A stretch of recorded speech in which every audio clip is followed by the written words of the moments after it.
Ripartono i lavori sulle strade Agrigento-Palermo e Caltanissetta-Agrigento. I creditori siciliani del gruppo CMC di Ravenna, con grande senso di responsabilità ed enormi sacrifici economici e a seguito delle interlocuzioni istituzionali, hanno votato all'unanimità la decisione di accogliere le pressanti richieste di governi nazionale e regionale, nonché dell'ANAS e della stessa CMC, e di riavviare subito i cantieri in Sicilia, attuando le opere di messa in sicurezza. La decisione è stata assunta nonostante le imprese non abbiano ancora ricevuto il promesso acconto sugli oltre 50 milioni di euro di crediti, dando per certo che ANAS, d'intesa con CMC e con la direzione dei lavori, manterrà l'impegno di pagare velocemente i saldi affinché possa essere versato entro il 12 marzo un acconto di 10 milioni di euro ai fornitori strategici che fanno parte del comitato, si legge in una nota dei creditori. Le imprese attendono inoltre di essere convocate a Palazzo Chigi per un tavolo tecnico che, con tutti i protagonisti della vicenda, definisca nei termini di legge lo sblocco del pagamento del saldo e la programmazione del completamento dei lavori.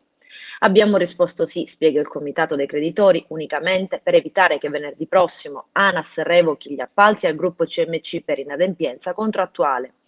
Prima ancora che le nostre imprese, i nostri 2.500 dipendenti, aggiunge il Comitato, abbiamo a cuore l'interesse della Sicilia e delle comunità locali coinvolte dai cantieri rimasti incompiuti. Infatti, con la normativa attuale ci vorrebbero anni per riappaltare i lavori e non si potrebbe mantenere così a lungo una situazione di forte disagio a danno di chi deve percorrere queste strade, di chi ne attende il completamento per sviluppare le proprie attività. Ci attendiamo, conclude il Comitato, che la nostra apertura trovi concreto e immediato riscontro da parte dei governi nazionale e regionale e di tutte le forze politiche affinché ora individuino seriamente una soluzione, oltre che a noi serve a tutti i siciliani.